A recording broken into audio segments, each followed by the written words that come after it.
Hello friends, नमस्ते। म हुँ राम कुमार।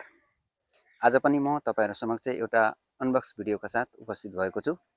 आजको अनबक्सिङमा परेको छ आइफोनको एसेसरिजहरुमा आइफोनलाई चार्ज गर्न चाहिने एडाप्टर, आइफोनको ओरिजिनल एडाप्टर, त्यसैगरी थ्रीकी कम्पनीले निर्माण गरेको म्यागसेफ चार्जरको यो भिडियोमा तपाईहरुले अनबक्सिङका साथै रिभ्यु पनि देख्न सक्नुहुनेछ। विगतमा तपाईहरुले यस च्यानलमा केही ग्याजेटहरुको अनबक्सिङ, ती ग्याजेटहरुलाई कसरी प्रयोग गर्न सकिन्छ भन्ने बारेको रिभ्यु भिडियो, केही महत्त्वपूर्ण एप्लिकेसनहरुको ट्युटोरियल र iOS सफ्टवेयर सम्बन्धी अपडेटको भिडियो हेरिराख्नु भएको छ। आज भने म तपाईहरुलाई एउटा अनबक्सिङ भिडियो, मैले तपाईहरुलाई अघि नै बताइसकेको छु, आइफोनलाई चार्ज गर्ने पावर एडाप्टर, ब्याक साइडमा वायरलेसली चार्ज गर्न मिल्ने थ्रीकी कम्पनीले निर्माण गरेको म्यागसेफ चार्जरको बारेमा यो भिडियोमा तपाईहरुले हेर्न सक्नुहुन्छ। यसलाई म पहिला अनबक्सिङ गर्छु, त्यसपछि तपाईहरुलाई यसले दिने बेनिफिट र के यसका महत्त्वपूर्ण फिचरहरु बारे म भिडियोमा बताउने छु। आउनुहोस् ढिला नगरी यसको अनबक्सिङ गरेर हेरौँ।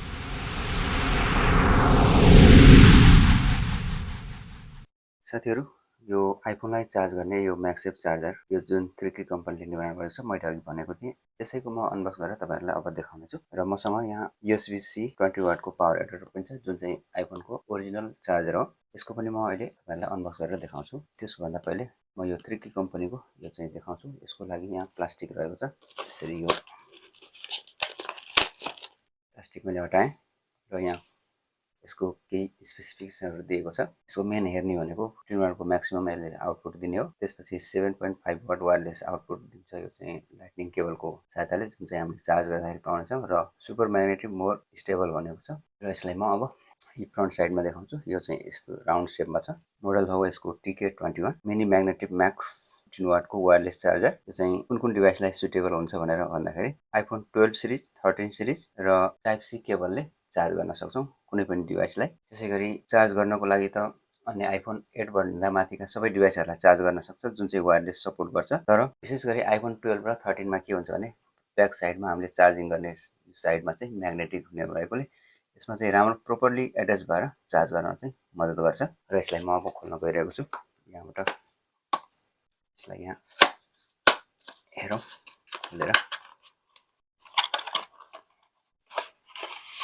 यो हेरौँ यसमा के छ। अब बट्टामा केही छैन, खाली छ। र यो एउटा म्यानुअल गाइड छ। यो हेरेर हामीले चाहिँ युज गर्ने तरिकाहरु जान्न सक्छौं। यो भयो म्यानुअल गाइड। यसलाई यहाँ राखौं। साथीहरु, अब यो मेन प्रोडक्टमा हेरौँ। यो चाहिँ यो म्यागसेफ चार्जर हो। यसको थिकनेस चाहिँ 7 mm भनेको छ, एकदम पातलो छ। यसलाई चाहिँ हामीले आइफोनको ब्याक साइडमा यसरी एट्याच गर्छौं। यसरी हेर्नुस्, यो आइफोनमा अब एट्याच भएको छ। आइफोन चाहिँ झरिरहेको छैन। यसमा म्याग्नेटको पावरले यो आइफोन चाहिँ यसरी टाँसिएर बस्छ। त्यसैले चार्ज गर्दाखेरि कुनै पनि चार्ज नहुने अथवा यताउता हल्लिएर सर्दैन चार्ज नहुने समस्याबाट चाहिँ यसले हामीलाई छुटकारा दिन्छ। त्यसैले पनि आइफोन 12 र 13 सिरिजको लागि स्पेसिफिकली फोकस गरेर बनाइएको हो यो कम्पनीले। त्यसो त मैले तपाईहरुलाई आइफोनको ओरिजिनल म्यागसेफ चार्जरको पनि भिडियो बनाएको थिएँ। तपाईले हेर्नु भएको छैन भने म त्यसको लिंक चाहिँ डिस्क्रिप्सनमा दिन्छु। यो चाहिँ थ्रीकी कम्पनीले निर्माण गरेको एकदम स्लिम, एकदम राम्रो, हेर्दा एकदम यसको प्रिमियम लुक देखिएको छ। थ्रीकी कम्पनीले निर्माण गरेको यो म्यागसेफ चार्जर मोडल TK21 एकदमै राम्रो लागेको छ मलाई। र यो चार्ज गर्नको लागि यतापट्टि हामीले USB-C पाउँछौं। यो म्यागसेफ चार्जरसँग आएको केबल 1 मिटर लामो रहेछ। यो हेर्नुस्, लामो छ यसको तार चाहिँ। 1 मिटर भएपछि इनफ हुन्छ हाम्रो चार्ज गर्नको लागि डिभाइसको लागि। यो म्यागसेफ चार्जरसँग USB-C केबल रहेको छ। यो यदि तपाईसँग PD चार्जरको एडाप्टर छैन भने त्यसको लागि पनि एउटा विकल्प दिएछ कम्पनीले। यो एउटा हब दिएको छ। यो हब चाहिँ USB पोर्टमा कनेक्ट गरिसकेपछि यहाँ तपाईले देख्न सक्नुहुन्छ USB-C को पोर्ट। त्यसलाई USB-C लाई यसरी कनेक्ट गरेर पनि हामीले यसको एक्सटेन्सन दिन सक्छौं चार्ज गर्दाखेरि। यदि तपाईसँग PD चार्जको पोर्ट भएको एडाप्टर छैन भने आइफोनका धेरै डिभाइसहरुलाई चार्ज गर्न मिल्ने हिसाबले यो रिङ पनि दिएको छ। यो रिङको सहायताले हामीले आइफोन 8 भन्दा माथि सिरिजका 11 सम्मका सिरिजहरुलाई चार्ज गर्न सक्छौं यो म्यागसेफ चार्जर युज गरेर। त्यसैको लागि यो रिङ दिएको छ। म्यागसेफ चार्जरमा मैले लाइन दिइसकेको छु। अब यसलाई चार्ज गरेर छु। यहाँ हेर्नुस्, अब यो चार्ज भएको छ। चार्ज हुँदा यस्तो स्क्रिनमा चाहिँ देख्न सकिन्छ यदि आइफोनको स्क्रिन लक छ भने। र त्यसपछि हामीले यहाँ चाहिँ चार्ज भइरहेको देख्न सक्छौं। अब यसबाट हामीले अन्य डिभाइसहरु कुन चार्ज गर्न सक्छौं त्यो पनि हेरौं। यो हेर्नुस्, एयरपोड्स प्रो, यसलाई पनि यसले चार्ज गरेको छ। त्यसैगरी अर्को एयरपोड्स प्रो मैले यहाँ केस लगाएको छु। केसमा पनि यसले चार्ज गर्न सक्छ, किनभने यसको थिकनेस हेर्नुस् लगभग 3 to 4 mm छ। त्यति हुँदा पनि यसले चार्ज गरेको छ। त्यसैगरी मसँग यहाँ बियाटुलको इयरबड्स छ। अब यसलाई पनि चार्ज गरिरहेको छु। यहाँ हेर्नुस्, यो चार्ज भएको छ। यो चार्ज भएको चाहिँ हामीले डिजिट देख्न सक्छौं बीचमा। यो चाहिँ केस चार्ज भइरहेको हो र यो साइडको चाहिँ हाम्रो इयरबड्स चार्ज भइरहेको हो। र यो MagSafe चार्जरबाट हामीले आइफोनका 12 सिरिज 13 सिरिज र एयरपोड्स 2 एयरपोड्स प्रो र अन्य एयरबड्सहरू जुन चाहिँ वायरलेस चार्ज गर्न सक्ने केस छ भने त्यसलाई चार्ज गर्न सक्छ। त्यसै गरी आइफोन 8 भन्दा माथिका सिरिजहरूलाई चाहिँ हामीले यो रिङ लगाएर ब्याक साइडमा यो रिङलाई यहाँ टेप निकालेर टाँसिसकेपछि त्यसरी टाँसिसकेपछि हामीले यो MagSafe चार्जरलाई युज गरेर चार्ज गर्न सक्छौँ। र अब म यो USB-C 20 वाटको पावर एडाप्टर जुन चाहिँ एप्पलको ओरिजिनल एडाप्टर हो यसलाई म अनबक्स गरेर हेर्छु के रहेछ के पाउँदो रहेछ हामीले यो भट्टामा चाहिँ। अब यहाँ चाहिँ एउटा सिल ब्रेकर छ हेर्नुहोस्, यो हरेक प्रोडक्टहरूमा यस्तो ब्रेकर दिएको हुन्छ। यसमा चाहिँ यो प्लास्टिक छ, म यसलाई अब तानेर देखाउँछु। यसरी सिल ब्रेक भयो, यसरी खोल्ने। यहाँ अब यसरी यो हेरिसकेपछि यहाँ के छ र यहाँ तान्नको लागि यो दिएको छ। यसरी सरर तानेर हेऱ्यो, एडाप्टर भयो। यसमा चाहिँ एडाप्टर एट्याच भएको छ। यसलाई मैले यसको ब्याक साइडमा कसरी युज गर्ने भनेर दिएको छ, केही इन्फर्मेसनहरू कम्पनीका। र यो फ्रन्ट टप साइडमा भएको यही हो, तपाईँहरूले देख्नुभएको छ। र यसमा एउटा म्यानुअल युजर म्यानुअल रहेको छ। यसलाई कसैले पनि हेर्दैन, म पनि तपाईँहरूलाई यसको बारेमा केही पनि बताउँदैन, किनभने तपाईँले त्यो नर्मल्ली थाहा भएको कुरा एडाप्टर कसरी युज गर्न सकिन्छ भन्ने कुरा। र यो चाहिँ एडाप्टर हो, यो चाहिँ पिडी चार्जर हो। तपाईँले USB भनेर झुकिनु होला, तर यो पिडी चार्जर, यो चाहिँ फास्ट चार्ज सपोर्ट गर्नको लागि अहिले USB-C कनेक्ट हुन्छ यसमा। त्यसैले अघि मैले भनेको थिएँ यो MagSafe चार्जरको USB-C यहाँ चाहिँ यसरी कनेक्ट हुन्छ।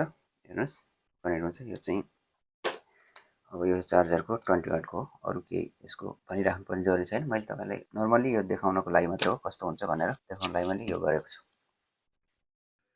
साथीहरू, तपाईँहरूले अहिले हेर्नुभयो आइफोन चार्ज गर्न मिल्ने यो 3K कम्पनीले निर्माण गरेको MagSafeको वायरलेस चार्जर र आइफोनको ओरिजिनल एडाप्टरको बारेमा अनबक्सिङ।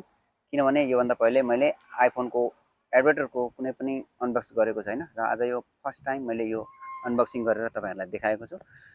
र यो एसेसरिजहरू तपाईँहरूलाई कस्तो लाग्यो? यदि तपाईँहरू पनि आइफोन युज गरेर आइफोनलाई सधैँ सही राख्नको लागि सही पावर एडाप्टरको जरुरी पर्छ, त्यो चाहिँ आइफोनले आफैले निर्माण गरेको हुन्छ।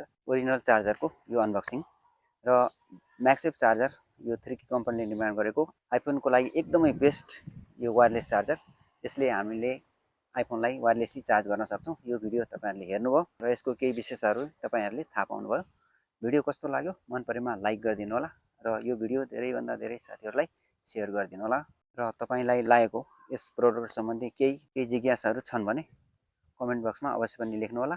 यो अनबक्सिङ भिडियोका साथै आजलाई भने म बिदा चाहन्छु। जाँदै तपाईँहरूलाई एउटा जानकारी पनि सेयर गर्न चाहन्छु। तपाईँहरूको घरमा हुने शुभ कार्य, विवाह, व्रतबन्ध, भोज, पार्टी जस्ता महत्त्वपूर्ण इभेन्टहरूको यदि तपाईँ भिडियोग्राफी बनाएर राख्न चाहनुहुन्छ भने म डिस्क्रिप्सनमा एउटा नम्बर दिनेछु, अथवा तपाईँहरूले स्क्रिनमा पनि स्क्रोलिङ भइरहेको देख्न सक्नुहुन्छ। त्यो नम्बरमा सम्पर्क गर्नु भएर ती कार्यहरू चाहिँ गर्न सक्नुहुन्छ। उहाँहरूले चाहिँ तपाईँलाई सर्वसुलभ हिसाबले ती सेवाहरू चाहिँ प्रदान गर्नुहुनेछ। त्यसको लागि तपाईँहरूले मध्य प्रदेशमा भएको राज डिजिटल फोटो स्टुडियोमा सम्पर्क गर्नु भएर ती सेवाहरू चाहिँ लिन सक्नुहुनेछ। र बाँकी अन्य उहाँहरूबाट तपाईँहरूले लिन सक्नुहुने सुविधाबारे म स्क्रिनमा राखिदिनेछु। ती कुराहरू पनि तपाईँहरूले यस स्टुडियोबाट प्राप्त गर्न सक्नुहुनेछ। यसका साथै यो भिडियोबाट म भने बिदा चाहन्छु। आगामी दिनमा अर्को कुनै अनबक्सिङ भिडियोका साथ तपाईँहरू समक्ष म उपस्थित हुने छु। तबसम्मको लागि च्यानललाई तपाईँहरू पनि फलो गर्दै रहनुहोला। म भने यो भिडियोबाट बिदाको अनुमति चाहन्छु। हस् त, तपाईँहरूको दिन शुभ रहोस्। Have a nice day. By by.